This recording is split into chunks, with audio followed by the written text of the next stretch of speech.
55 vote, 5 নম্বর স্থানে রয়েছেন। ফলিন্দ্র জমাতিয়া মাফ করবেন, জাতীয় কংগ্রেসের প্রার্থী পেয়েছেন 248টি ভোট। আরএলডির প্রার্থী হ্যাংজং লিয়া কাইপেং পেয়েছে 195টি ভোট, নোটাতে পড়েছে 174টি ভোট এবং শত্রুঘ্ন জমাতিয়া নির্দল প্রার্থী পেয়েছেন 93 ভোট।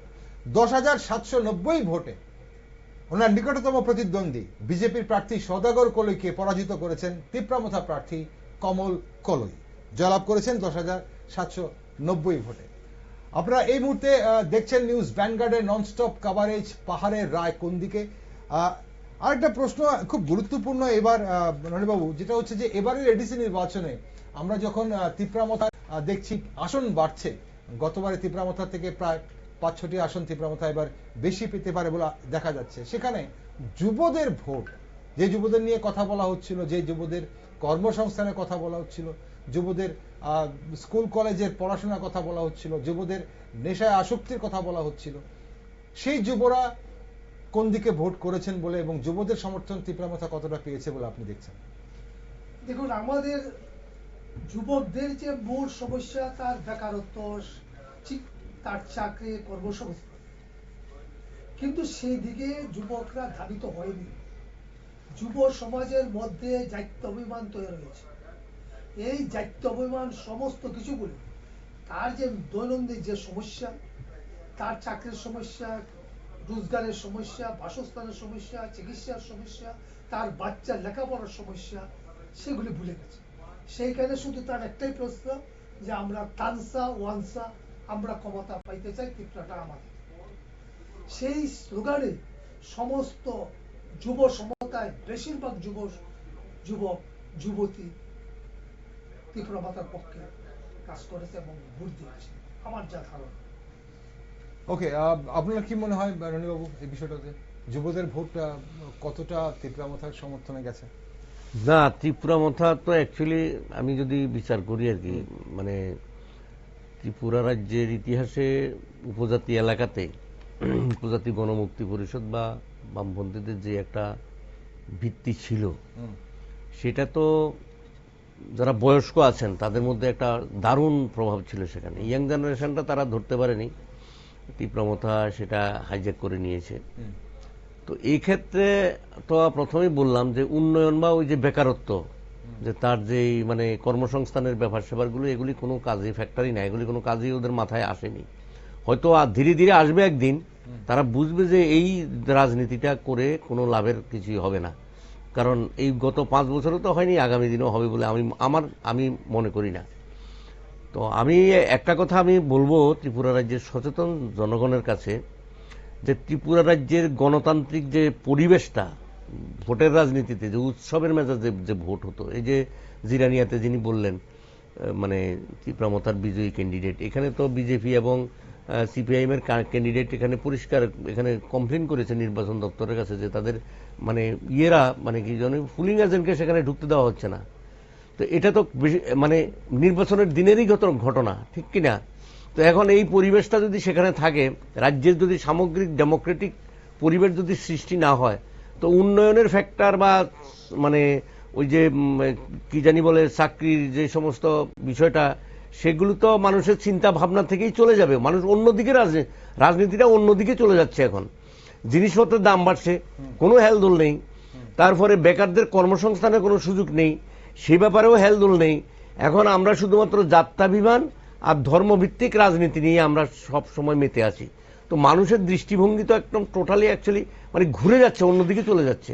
এটা একটা ভয়ঙ্কর বিষয় আমি আছে আর কি মনে করি। এছাড়া অন্যান্য এই বিষয়ে অন্যান্য যে দলগুলো আছে, বামপন্থীরা আছে, কংগ্রেস আছে বা বিজেপির মধ্যেও যারা এরকম চিন্তা করেন যে উন্নয়নের দরকার আছে, আমার মনে হয় রাজ্যের যে গণতান্ত্রিক পরিবেশটাকে রক্ষা করে রাজ্যের মানুষকে যদি উন্নতির পথে নিতে হয়, উন্নতির দিশায় যদি দেখাতে হয়, তাহলে ওই জিনিসগুলোকে বাদ দিয়ে আমার মনে হয় গণতান্ত্রিক পরিবেশটা প্রথমে এনশিওর করতে হবে। প্রত্যেক মানুষ যাতে ভোট দিতে পারে, তার গণতান্ত্রিক অধিকার প্রয়োগ করতে পারে, রাজনৈতিক দলগুলি যাতে স্বাধীনভাবে যদি কাজকর্ম করতে পারে, সেই পরিবেশটাকে এনশিওর করো, তারপরে রাজ্যের উন্নয়ন হবে। না হলে এই সমস্ত যে পলিটিক্স চলছে, এতে কিন্তু রাজ্যের উন্নয়ন বলতে কিচ্ছু হবে না। কারণ এডিসির মানুষ গত 5 বছরে যথেষ্ট মার খেয়েছে, মানে উন্নয়নের নিরিখে আর কি। তো শুধুমাত্র এখন চাপের রাজনীতি করতে গিয়ে যদি এরকম হয়, আমি এদেরকেও বলবো, মানে তীব্রমতা যারা আছে, যেহেতু তারা বিজয়ী হয়েছে, এটা জনগণ তাদেরকে ভোট দিয়েছে, এটা মানে এই ভোটটাকে, এই জয়টাকে তারা যাতে সংকীর্ণ রাজনীতিতে যাতে পরিণত না করে যাতে উন্নয়নের সেখানে কাজটা যাতে করেন, অন্তত জনজাতিদের যাতে উপকারে লাগে সেই বিষয়টা যাতে তারা করেন, এটাই আমার প্রত্যাশা থাকবে। আবার আমাদের নয় হালাহালি আশ্রামবাড়ি কেন্দ্রের দিকে চোখ রাখবো। সেখান থেকে আমাদের প্রতিনিধি শেখর যে আপডেট আমাদের কাছে পাঠিয়েছেন, সেখানে তীব্রমতা প্রার্থী প্রস্মিত দেববর্মা জয়ী হয়েছেন। আমরা কিছুক্ষণ আগেই আপনাদের জানিয়েছিলাম উনি জয়ী হয়েছেন ৭৩০২ ভোটে। ৭৩০২ ভোটের ব্যবধানে উনি জয়ী হয়েছেন। ওনার নিকটতম প্রার্থী অনন্ত দেববর্মাকে ৭৩০২ ভোটে হারিয়েছেন। প্রস্মিত দেববর্মার প্রাপ্ত ভোট ১১,৪০৫টি এবং অনন্ত দেববর্মা ভোট পেয়েছেন ৪,১০৩ ভোট। ৭৩০২ ভোটে জয়লাভ করেছেন প্রস্মিত দেববর্মা, তীব্রমতা পার্টির যুব নেতৃত্ব। চলুন আমরা দেখে নিই সেখানে কি বলছেন প্রস্মিত দেববর্মা এবং সেখানে পরিস্থিতি কি, আমাদের কি আপডেট পাঠিয়েছেন আমাদের প্রতিনিধি শেখর। চলুন দেখে নিই একবার। সবাইকে নমস্কার এবং ধন্যবাদ, অসংখ্য ধন্যবাদ। এই বিপর্যয়ে ফার্স্ট প্রায়োরিটি আমাদের মহারাজ ওনার যায়। আর সেকেন্ড হচ্ছে যারা নানহালি আশ্রম বাড়িতে আমাদের মহারাজকে পছন্দ করে বা ভালো পেয়ে বা আমাদের থানচাকে ভালো পেয়ে যারা যারা ভোট করেছে তাদের জয়। এই জয় শুধু আমার জয় না, সারা ত্রিপুরা রাজ্যে ত্রিপুরা সাথে জয়। এই জয়ের মাধ্যমে আমরা এটাই বলবো, আগামী দিনে অনেক কিছু আমরা ব্লু প্রিন্ট করেছি, কী পর কাজ করতে হবে সব রেডি। এটাই বলবো যে ইলেকশন আসে যায়, সে তো হবেই 5 বছর পর পর। এটাই বলবো যাতে ইলেকশন হলে হার জিত থাকবেই, যাতে ভাইলেন্স না হয়, এটাই আমার রিকোয়েস্ট থাকবে সবার ত্রিপুরাবাসীর কাছে। যদি ভাইলেন্স করে থাকে তখন আমি বলবো আমার ত্রিপুরামতা সমর্থকে ভাইলেন্স যদি কেউ করে থাকে, তারা আরম্ভ করে চুপচাপ করে আসবে না, জবাব দিয়ে আসবে। কিন্তু ভাইলেন্স আমরা প্রথমে করবো না, যদি করতে চায় এটা জবাব আমরা দিতে রাখি। আপনার যে প্রতিদ্বন্দ্বী তার থেকে আপনি কত ভোটে মানে জয়যুক্ত হয়েছেন? আমি টোটাল ভোট পেয়েছি 17,796। আমি লিড করেছি 11,682 ভোটে আমি লিড করেছি। আপনারা শুনলেন বিজয়ী প্রার্থী, তীব্রমতা বিজয়ী প্রার্থী প্রস্মিত দেববর্মা কি বললেন। আমরা আলোচনা করব সেই বিষয় নিয়ে, কিন্তু এই মুহূর্তে আমাদের সঙ্গে আমাদের প্রতিনিধি শেখর জুড়ে গেছেন খোয়াই থেকে। খোয়াইয়ের আর কি আপডেট রয়েছে শেখর থেকে আমরা জেনে নেব। শেখর, শুনতে পাচ্ছ তুমি আমাকে? শেখর, প্রস্মিতের কথা আমরা শুনলাম, প্রস্মিত দেববর্মা তীব্রমতা জয়ী প্রার্থী, ওনার বক্তব্য আমরা শুনলাম, কর্মী সমর্থকদের উল্লাসও আমরা দেখতে পাচ্ছি। আর কি আপডেট রয়েছে এই মুহূর্তে? দেখো, এই ৯ হালাহালি আসারামবাড়ি কেন্দ্রের 5 রাউন্ডে গণনা হয়েছে। টোটাল 10টা টেবিলে 5 রাউন্ডে গণনা হয়েছে। গণনা শেষে প্রস্মিত দেববর্মা, যিনি তীব্রমতা দলের প্রার্থী ছিলেন, উনি সর্বমোট ভোট পেয়েছেন 17,570। যিনি বিজেপি দলের প্রার্থী ছিলেন অনন্ত দেববর্মা, ভোট পেয়েছে 6,114। সেই সাথে প্রস্মিত দেববর্মাকে যে আরও রয়েছেন রিটার্নিং অফিসার মুখ্য শাসক জয়ী বলে ঘোষণা করেছেন এবং ওনার হাতে সার্টিফিকেট তুলে দিয়েছেন। এদিকে যদি আমরা রামচন্দ্র ঘাটের দিকে যাই, রামচন্দ্র ঘাটে এখন অব্দি 3 রাউন্ডের গণনা হয়েছে। গণনার শেষে তীব্রমতা দলের প্রার্থী পেয়েছে 15,563টি ভোট এবং বিজেপি দলের যিনি প্রার্থী রয়েছেন ডেভিড দেববর্মা পেয়েছেন 1,963টি ভোট। এখানে রামচন্দ্র ঘাটে এখনো গণনা চলছে, আর আসারামবাড়িতে তো জয়ী হয়ে গেছে। পাশাপাশি এই মুহূর্তে একটা জিনিস দেখতে পেলাম আমরা, রামচন্দ্রঘাটের যে কাউন্টিং হল রয়েছে এসডিএম অফিসের ভিতরে, সেখানে কিন্তু মারপিট হয়েছে, অল্প বিস্তর কিছু মারপিট হয়েছে। সেখানে একটা অভিযোগ আসছে, বিজেপি দলের ক্যান্ডিডেট অভিযোগ করেছে যে তীব্রমতার তারা তাদের এজেন্টকে মারধর করেছে। পুলিশ সেখানে আছে, পরবর্তী আমরা আপডেট দিচ্ছি। ওকে, ধন্যবাদ তোমাকে শেখর আপডেট দেওয়ার জন্য। অবশ্যই দর্শক বন্ধুরা, আপনারা শুনলেন এই মুহূর্তে রামচন্দ্র ঘাট যে নির্বাচনের যে গণনা চলছে, সেখানে কিন্তু দুদলের কর্মী সমর্থকদের মধ্যে সংঘর্ষের অভিযোগ রয়েছে। বিজেপির প্রার্থী অভিযোগ করেছেন, বিজেপির প্রার্থী ডেভিড দেববর্মা অভিযোগ করেছেন তীব্রমতার কর্মী সমর্থকরা তাদের এজেন্টদের মারধর করেছেন বলে অভিযোগ করেছেন। সেখানে পুলিশ মোতায়েন রয়েছে, নিরাপত্তা ব্যবস্থা রয়েছে, নিরাপত্তা রক্ষীরা সেই পরিস্থিতি এই মুহূর্তে অবশ্যই নিয়ন্ত্রণে রেখেছে বলে খবর, যেটা আমাদের প্রতিনিধি শেখর জানালেন। কিন্তু এই মুহূর্তে আরো একটি গুরুত্বপূর্ণ খবর আপনাদের সামনে রাখছি। 21 এবং 7 নির্বাচনের এবার এডিসির পাহাড়ের রায় কি? তাহলে 21 এবং 7-এ আটকে দুটো আসন জয়লাভ করেছে বিজেপি, 5টিতে এগিয়ে আছে, এবং বাকি 6টিতে জয়লাভ করেছে তিপ্রামথা, এবং 15টি আসনে কিন্তু এখন অব্দি এগিয়ে আছে তিপ্রামথার প্রার্থীরা। নির্বাচন কমিশন যত দ্রুত ঘোষণা করবে আপনাদের অবশ্যই। এই মুহূর্তে আরো একটি আসনের ফলাফল বেরিয়ে গেছে। 7টি আসনে কিন্তু তিপ্রামথার প্রার্থীরা জয়লাভ করেছে এবং 14টি আসনে কিন্তু এগিয়ে রয়েছে এখনো তিপ্রামথার প্রার্থীরা।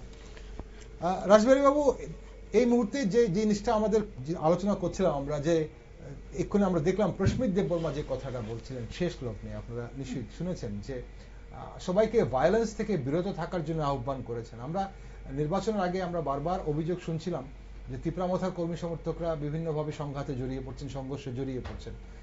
এখন প্রস্মিত দেববর্মা ওনারা যখন অলমোস্ট এডিসি দখল করে নিয়েছেন বলা চলে, ট্রেন্ড বলছে তিপ্রামথাই এগিয়ে রয়েছে, তো সেই জায়গায় দাঁড়িয়ে ওনারা বলছেন যে ভায়োলেন্স যেন না হয়, কিন্তু কেউ যদি ভায়োলেন্স করে তাহলে ছেড়ে দেওয়া হবে না। কিভাবে দেখছেন ব্যাপারটা? আমার ধারণা আমি যেটা বুঝলাম, ওরা জয়ের আগে থেকেই তাদের একটা উগ্র মানসিকতা ছিল। এখন জয়ের পর কি হবে জানি না, তবে ওনার কথার নমুনাটা একটা গণতন্ত্রের পক্ষে শোভা পায় না, একজন নির্বাচিত প্রতিনিধির পক্ষে এটা শোভা পায় না। আমি বিনম্র অনুরোধ রাখবো ওনাকে যে আপনারা জয়ী হয়েছে, দায়িত্ব আপনাদের। আপনার প্রতিপক্ষ যারাই আছে তাদেরকে সহনশীলতা দেখাবেন, তাদের প্রতি মমত্ব বোধ যাতে থাকে, কোনো রকমের যাতে ভায়োলেন্স না হয়, সেই দায়িত্ব এখন আপনাদের, যেহেতু প্রশাসন এখন আপনারা ক্ষমতার অধিকার।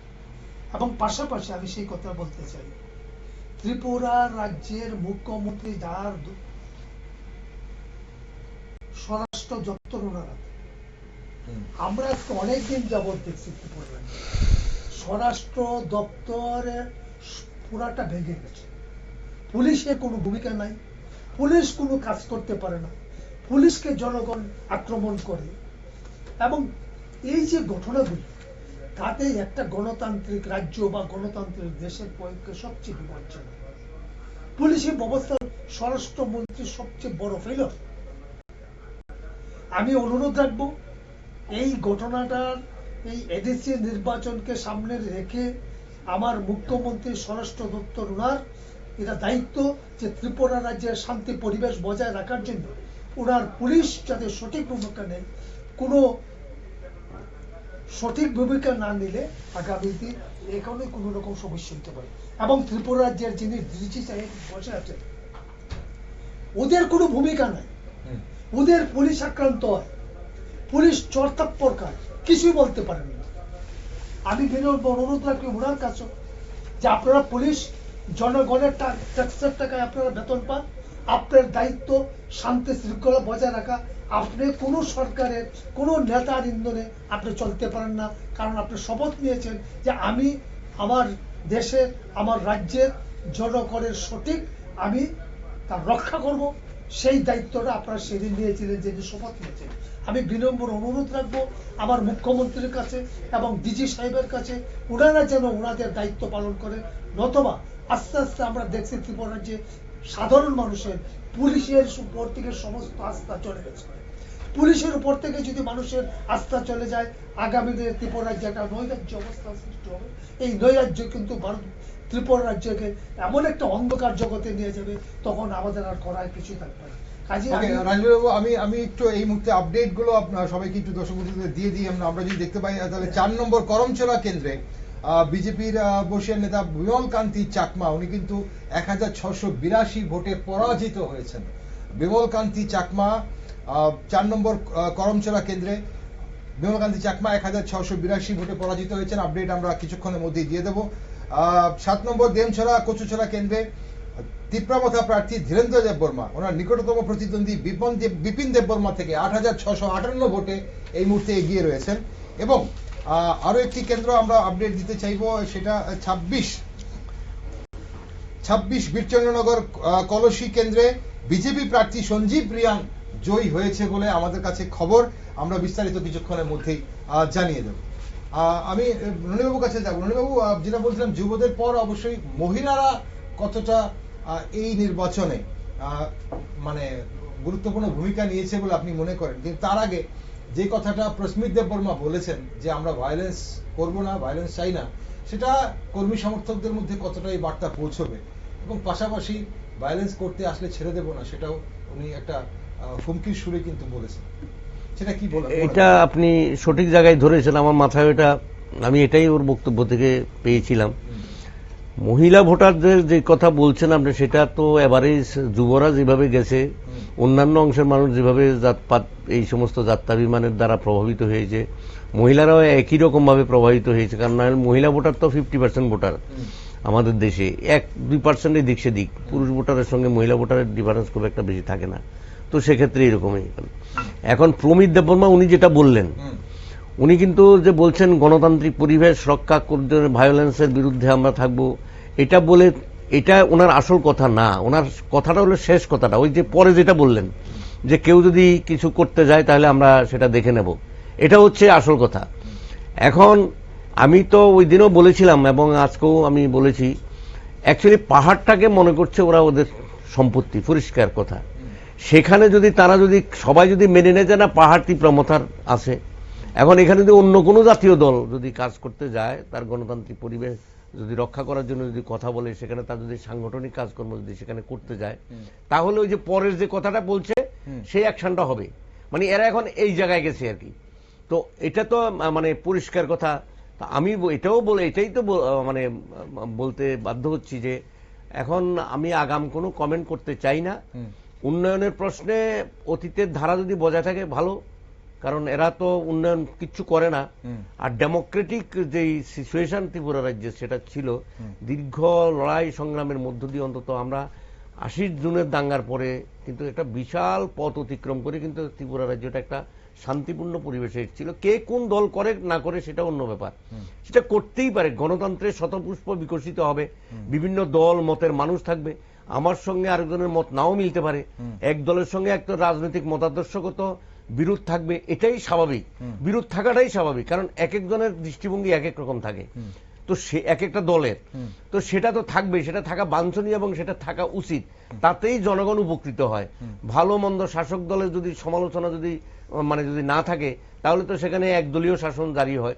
তো স্বাভাবিকভাবে বিরোধী দলের ভূমিকাটা এখানে যথেষ্ট দারুণ ভূমিকা থাকে সব গণতন্ত্র বিকাশের ক্ষেত্রে। কারণ শাসক দলের ত্রুটি বিচ্যুতি তুলে ধরার একমাত্র দায়িত্ব হলো বিরোধী দলের।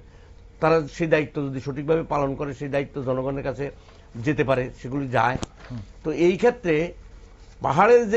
পাহাড়ের কেন্দ্রিক যে রাজনীতি এখন যেটা যেই মাত্রা গিয়ে পৌঁছেছে, সেটার ক্ষেত্রে আমি বলবো রাজ্য সরকারের যে আইন শৃঙ্খলার যে ব্যাপারটা, পুলিশি যে বিষয়টা, সে যে বলছে আইন শৃঙ্খলাটা কে রক্ষা করবে?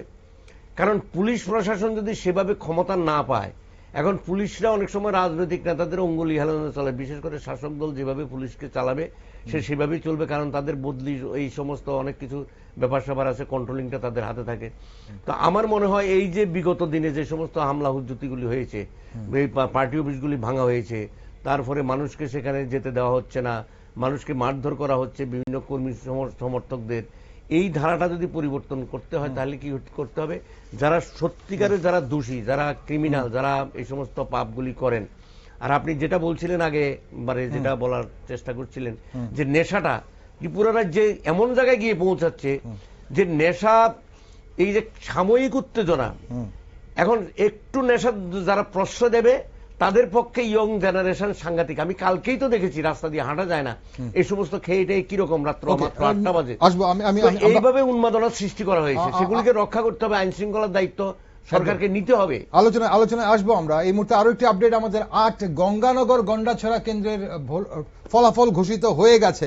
8 গঙ্গানগর গন্ডাছড়া কেন্দ্রে সেখানে তীব্রমথা প্রার্থী ক্ষত্রজয় রিয়াং 11,264 ভোট পেয়েছেন, এবং ওনার নিকটতম প্রতিদ্বন্দ্বী বিজেপির ভূমিকানন্দ রিয়াং থেকে উনি জয়লাভ করেছেন 1,970 ভোটে জয়লাভ করেছেন। ক্ষত্রজয় রিয়াং এর প্রাপ্ত ভোট 11,264, ভূমিকানন্দ রিয়াং এর প্রাপ্ত ভোট 94, 1970 ভোটে তিপ্রামথা প্রার্থী ক্ষত্রজয় রিয়াং 8 গঙ্গানগর গন্ডাছড়া কেন্দ্রে জয়লাভ করেছেন। সেখানে সিপিআইএম প্রার্থী ধানচাঁদমণি রিয়াং 2925টি ভোট পেয়েছেন। আইপিএফটি প্রার্থী কনাদি রিয়াং ত্রিপুরা 993 ভোট পেয়েছেন। আর জাতীয় কংগ্রেসের প্রার্থী দিনারাম রিয়াং উনি পেয়েছেন 447টি ভোট, 277টি ভোট নোটায় পড়েছে। মোট 1970 ভোটে ক্ষত্রজয় রিয়াং জয়লাভ করেছেন। হ্যাঁ, বলুন কি বলছিলেন আপনি? হ্যাঁ, এখানে আপনার এই পরিসংখ্যান থেকে আমার কাছে একটা জিনিস খুব ভালো লাগলো। যেমন জাতীয় কংগ্রেস যে 18টা কেন্দ্রে 28টা কেন্দ্রে প্রার্থী দিয়েছে, আমি মনে করবো যে এটাই তো গণতন্ত্রের একটা লক্ষণ। তারা দিয়েছে তো 500-600 ভোট, এটাও তো এখন একটা প্রমাণিত হলো যে তাদের 500-600 বা 1000 ভোট আছে। তারা যদি এখন আগামী দিনে মনে করে যে অর্গানাইজেশনটা বিল্ড আপ করবে এবং ত্রিপুরা রাজ্য বিল্ড আপের ক্ষেত্রে তারাও যোগ্য ভূমিকা পালন করবে, সেখানে গণতান্ত্রিক পরিবেশের জন্য তারাও সংগ্রামটা করবে, তাহলে কিন্তু তাদের জন্য একটা ক্ষেত্র অলরেডি তৈরি হয়ে আছে। বামপন্থীদের জন্য একটা ক্ষেত্র আছে, তাদের তো আগে একটা বিশাল ছিলই। আর বিজেপি যদি মনে করে যে না, আমরা জাতীয় দল হিসাবে সেখানে আমাদের অর্গানাইজেশনটাকে বিল্ড আপ করতে হবে, তাহলে তাদের যে একটা এবার যে ভোট ব্যাংক যেটা তৈরি হয়েছে, এই ভোট ব্যাংকটাকে ধরে তারা যদি সামনের দিকে এগিয়ে যায় এবং রাজ্য সরকার যদি সত্যিকার অর্থেই যদি পাহাড়ের দিকে, কারণ সরকারটা তো ওদের হাতে, এর দ্বারা কিন্তু ত্রিপুরা রাজ্যের সরকার পরিবর্তন হবে না।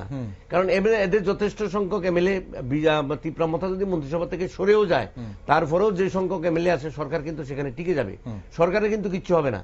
তাহলে সরকারকে আমি মনে করি সেই দৃষ্টিভঙ্গিতে উন্নয়নের নিরিখে বেকার সমস্যার সমাধানের জন্য রাজ্যের নেশাসক্তের বিরুদ্ধে কঠোর পদক্ষেপ গ্রহণ করে রাজ্য সরকারকে যথাযথ ভূমিকা পালন করতে হবে আগামী দিনে। ঠিক, আমরা 4 করমছড়ার দিকে নজর রাখবো এই মুহূর্তে। 4 করমছড়া আমরা আপনাদের বলেছিলাম পরাজিত হয়েছেন বিজেপি প্রার্থী বিমল কান্তি চাকমা এবং সেখানে তিপ্রামথা প্রার্থী রতীশ ত্রিপুরা জয়লাভ করেছেন। বিমল কান্তি চাকমা কিন্তু একটা সময় এগিয়েছিলেন গণনার প্রথম পর্বে, কিন্তু একটা সময় এগিয়েছিলেন, কিন্তু তারপর 1682 ভোটে বিমল কান্তি চাকমা করমছড়া 4 করমছড়া আসনে পরাজিত হয়েছেন।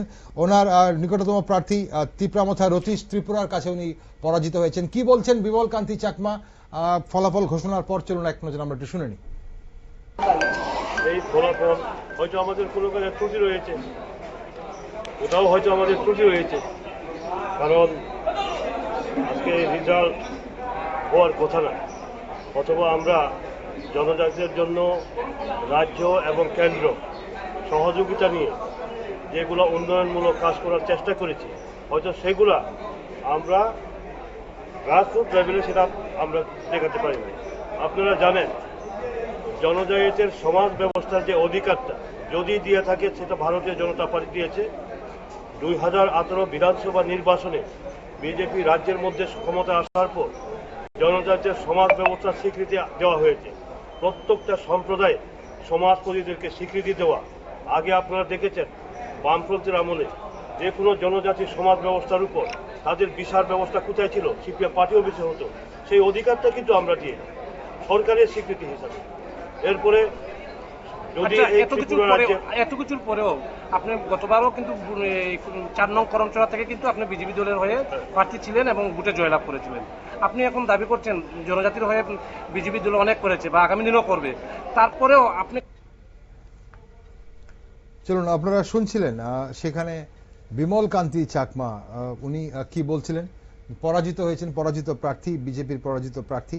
এবার করমছড়া থেকে বিমল কান্তি চাকমা গত বছর নয়, মাফ করবেন, গতবার 2021 সালে 11,573 ভোট পেয়েছিলেন এবং সেখানে করমছড়া থেকে বিজয় কুমার রাঙ্খল প্রার্থী ছিলেন, উনি পেয়েছিলেন 11,198 ভোট। সামান্য ভোটে কিন্তু জয়লাভ করেছিলেন বিমল কান্তি চাকমা। কিন্তু এবার কিন্তু বিমল কান্তি চাকমা পরাজিত হয়েছেন এবং উল্লেখযোগ্যভাবে, যদিও একদম সঠিক তথ্য এই মুহূর্তে আমাদের কাছে এসে পৌঁছয়নি, সেখানে কিন্তু সিপিএম প্রার্থী সাধন কুমার চাকমা একটা মূল্যবান অংশের, একটা উল্লেখযোগ্য অংশের ভোট পেয়েছেন, যেটা হয়তোবা ভোটের ব্যবধান থেকেও বেশি। পাশাপাশি জাতীয় কংগ্রেস প্রার্থী ধীরেন্দ্র দেববর্মাও কিন্তু 1000-এর ওপর ভোট পেয়েছেন। সেটা কতটা ফ্যাক্টর হয়েছে সেটা অবশ্যই যখন আমরা ভোট বিশ্লেষণ করব তখন সেটা লক্ষ্য করা যাবে। কি মনে করেন যে কথাগুলো বিমল বাবু বলছিলেন রাজবাবু, এই যে ত্রুটি রয়ে গেছে কেন্দ্র এবং রাজ্য সরকারের যে উন্নয়নমূলক কাজগুলো, সেগুলো গ্রাসরুট লেভেল অবধি পৌঁছায়নি বা দেখা যায়নি। এখন ভোটের আগে নির্বাচনে আমরা বারবার শুনছিলাম, বা আমরা সবসময় শুনি, যে নৃগোষ্ঠী প্রান্তিক, পাহাড়ের প্রান্তিক যে মানুষগুলো রয়েছে তাদের কাছে উন্নয়নের ছোঁয়া পৌঁছায়নি। সেটা বাম আমলেও পৌঁছায়নি, সেটা এ আমলেও পৌঁছাচ্ছে না, এবং এই অভিযোগগুলো বারবার উঠে আসে। এবং এখানে কিন্তু বিমলবাবু বলছিলেন যে গ্রাসরুট লেভেলে কেন্দ্র এবং রাজ্য সরকারের প্রকল্পগুলো বা মানুষের জন্য যে সুযোগ সুবিধাগুলো আছে সেগুলো পৌঁছায়নি বলে মানুষ হয়তো তাদেরকে সমর্থন করেনি। কি বলবেন, কি মনে করেন? এখন বিমল বাবু যেটা বলছেন একটা সত্য কথা বলেছেন, যে আমরা সরকারে আছি, এডিসি তো আমাদের বন্ধুত্ব ছিল, সরকারের রাজ্য এবং কেন্দ্র সরকারের যে সমস্ত স্কিম আছিল আমরা সেগুলি পৌঁছাতে পারিনি। কেন পৌঁছাতে পারিনি? আমরা দেখি সারা ত্রিপুরাতে এডিসি নন এডিসি সবখানে একটা দুর্নীতি, প্রচন্ড দুর্নীতি। আপনারা সাংবাদিক বন্ধুরা আমার চেয়ে আরো ভালো জানেন, আমার চেয়ে আপনারা ভালো জানেন এখন কি পরিমাণ কিছু লোকের কাছে টাকা, সাধারণ মানুষের কাছে কোনো টাকা নেই। কাজেই এই দুর্নীতিটা ওনার কথায় বেরিয়ে আসে যে আমরা কাজটা করতে পারি না, তাদের কাছে যেতে পারি না। কেন যেতে পারেন না? যেহেতু সেইখানে দুর্নীতি ছিল, মানুষের প্রাপ্য অধিকারটা ওনারা দেননি। এই হলো তার মূল বিষয়টা। উনি প্রকাশ্যে বলেননি, কিন্তু এটা বেরিয়ে আসছে, যেটা আমরা সারা ত্রিপুরাতে সেই কথাটা বলছি, যে একটা দুর্নীতি সরকার, ত্রিপুরার রাজ্য সরকার এডিসি দুইটাতে শুধু দুর্নীতি ভাষা। এখন যে কথাটা বলছিলাম, উনিও যে কথাটা বলছেন, ত্রিপুরা রাজ্যের মানুষের এখন অন্য কোনো চিন্তা নাই। আমার ড্রাগে এফেক্ট হয়ে আমার যুবক যুবতীরা আজকে শেষ হওয়ার পথে। আগামী দিনে ত্রিপুরা রাজ্যের 60% ছেলে মেয়ে কয়েক বছরের মধ্যেই সেইখানে ড্রাগে আসক্ত হবে। তাইলে আগামী দিনে ভারতবর্ষের কেউ হবে মন্ত্রী, কেউ হবে এমএলএ, কেউ হবে মেম্বার, কেউ হবে প্রধান, কেউ হবে সমিতির, কেউ থাকবে না, সব ড্রাগের হাতে চলে যাবে। আমার ত্রিপুরা রাজ্য ধ্বংস হয়ে যাবে। আমরা বামপন্থীরা তার বিরুদ্ধে লড়াই করি, কিন্তু যুব সমাজ এত বেশি আকৃষ্ট হয়েছে, আমাদের বিশ্বাস করতে চায় না, আমাদের কথা শুনতে চায় না, ড্রাগের কাছে সে উন্নত করেছে। এবং আমরা দেখি ত্রিপুরা রাজ্যে সব জায়গাতে বিজেপির কর্মী সমর্থকরাই ড্রাগটা বিক্রি করে। কাজেই সেটা বন্ধ করার কোনো পরিকল্পনায় পুলিশের একটা অংশ সেখানে জড়িত, বিভিন্ন নেতারা জড়িত, এবং অর্থনীতির ক্ষেত্রে যে সমস্ত স্কিম আছে সেই স্কিমগুলি বাস্তবায়িত হয় না। রাস্তায় আজকে কাজ করলে পরের দিনই সে রাস্তা শেষ হয়ে যায়, এত দুর্নীতি। কিন্তু মানুষের এই দুর্নীতির বিরুদ্ধে এখন স্লোগান নাই।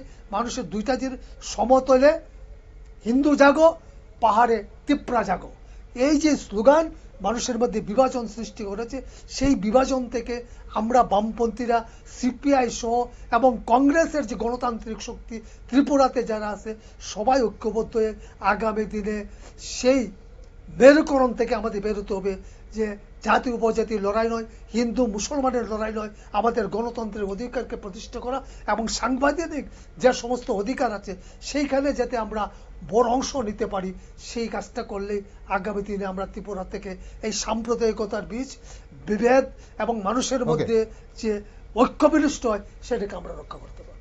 ওকে, এই মুহূর্তে আমাদের কাছে আরো আপডেট রয়েছে। 25 নতুন বাজার মালবাসা কেন্দ্রে তীব্রামথা প্রার্থী সুজয় উচই 4196 ভোটে জয়লাভ করেছেন। নতুন বাজার মালবাসা কেন্দ্রে তীব্রামথা প্রার্থী সুজয় উচই 4196 ভোটে জয়লাভ করেছেন। সেখানে বিজেপি প্রার্থী ছিলেন রবীন্দ্র রিয়াং। আমরা কিছুক্ষণের মধ্যেই আপনাদের সম্পূর্ণ তথ্য তুলে ধরব। এছাড়া 28 শিলাছড়ি মনোবঙ্কুল কেন্দ্রে বিজেপি প্রার্থী কনিজং মগ জয়লাভ করেছেন। 28 মনোবঙ্কুল কেন্দ্রে, 28 শিলাছড়ি মনোবঙ্কুল কেন্দ্রে বিজেপি প্রার্থী কাংজং মগ সেখানে কিন্তু জয়লাভ করেছেন, এবং ওনার নিকটতম প্রার্থী সেখানে ছিল তীব্রামথার মনীন্দ্র ত্রিপুরা। আমরা বিস্তারিত আপনাদের অবশ্যই জানাবো। একটা শেষ প্রশ্ন আপনাদের দুজনের কাছে, আজকে অনেকক্ষণ সময় আপনারা দিলেন আমাদের স্টুডিওতে। এই যে 28 এই যে 26-এর এডিসি নির্বাচনকে নিয়ে অনেক ধরনের কথা হয়েছে, অনেক চর্চা হয়েছে, অনেক তর্জা হয়েছে, অনেক ধরনের মত আমরা শুনেছি।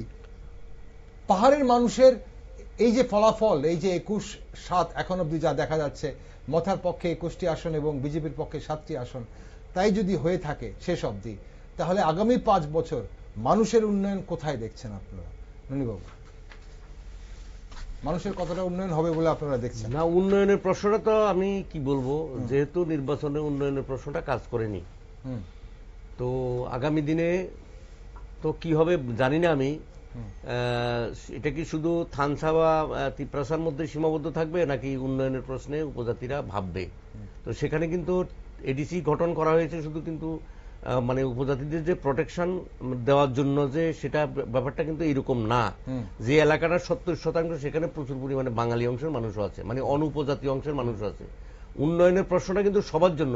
ওই এলাকাতে যখন টাকাটা বাজেটটা হয়, সেটা কিন্তু কোনো পার্টিকুলার কোনো কমিউনিটি বেসিসে হয় না, সেখানে সব অংশের মানুষের জন্যই হয়। যেখানে রাস্তা যদি ভালো হয়, তাহলে সেই রাস্তা দিয়ে উপজাতি অংশের মানুষ যেমন চলবে, অনুপজাতি স্কুলে যদি ভালো পরিবেশ থাকে, শিক্ষার যদি ভালো পরিবেশ থাকে, সেটা সবটাই সেখানে সবাই মানে অংশগ্রহণ মানে নেবে। কিন্তু প্রশ্নটা একটা, উন্নয়ন কতটুকু হবে আমি জানি না। এখানে তিপ্রামথার যারা নেতৃত্ব বা অন্যান্য যারা উপজাতি অংশের মানুষের যারা নেতৃত্ব, তারা কিন্তু ম্যাক্সিমাম কিন্তু শহরে বসবাস করে। পাহাড়ের দরিদ্র মানুষদের নিয়ে শুধু আবেগটাকে নিয়ে তারা খেলে।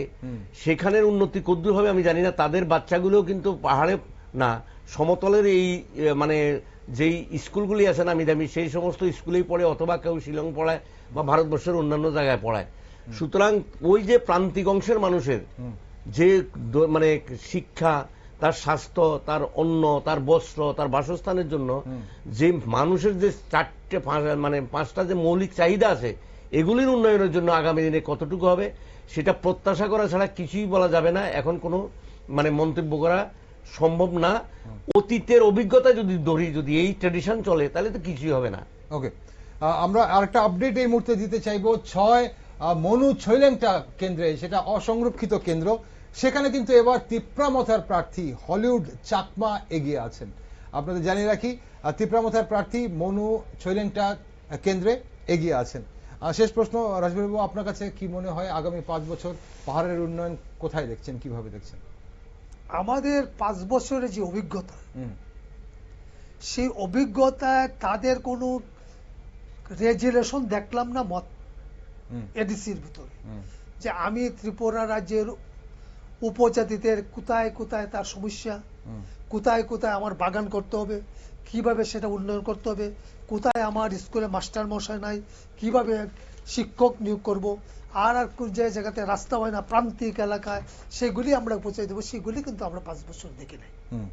কাজে আমরা মনে করি না, সেই আশা আমার নাই বা বিশ্বাস করি না যে এই ক্ষমতা যাওয়ার পরেই তারা সেই সমস্যাগুলি দেখবে, আমার ধারণা হয় না। তবে আমি অনুরোধ রাখবো, যেহেতু গণতান্ত্রিক পদ্ধতিতে সাংবিধানিকভাবে ওনারা জয়ী হয়েছেন, আমার অনুরোধ থাকবো জনগণের রায়কে তারা যাতে মর্যাদা দেয়, এবং গণতান্ত্রিক পদ্ধতিতে সরকার এডিসির ভিতরে যারা আছে তারা জনগণের প্রান্তিক লোকটার কাছে সমস্ত সহযোগ পৌঁছে দিবে, সেই বিশ্বাস এবং আশা রাখি। এবং যদি না করেন, মানুষ চিন্তা করে ভাবনা করবে। অসংখ্য ধন্যবাদ রাজবিহারী বাবু আপনাকেও আজ, এবং ননী বাবু আপনাকেও ধন্যবাদ। অসংখ্য ধন্যবাদ দুজনকেই সময় দেওয়ার জন্য আমাদের আজকে এই গুরুত্বপূর্ণ দিনে। দর্শক বন্ধুরা, পাহাড়ের রায় দেখছেন আপনারা এই মুহূর্তে নিউজ ভ্যানগার্ডের পর্দায়। ননস্টপ কভারেজ, প্রত্যেকটা কেন্দ্রে আমাদের প্রতিনিধিরা রয়েছেন, কিছুক্ষণ পরপরই আপডেট আপনারা পাচ্ছেন, এবং ফলাফল কি হচ্ছে তা একদম সবার আগে আপনাদের সামনে তুলে ধরছে নিউজ ভ্যানগার্ড। এই মুহূর্তে 21টি আসনে তিপ্রামথা এবং 7টি আসনে বিজেপি এগিয়ে আছে এবং জয়লাভ করেছে কিছু আসনে। সব মিলিয়ে 21টি আসনে তিপ্রামথা এবং 7টি আসনে বিজেপি। পরবর্তী খবরের জন্য অবশ্যই চোখ রাখুন নিউজ ভ্যানগার্ডে। আমরা এই মুহূর্তে নিচ্ছি ছোট্ট একটি বিরতির পর ফিরে আসছি।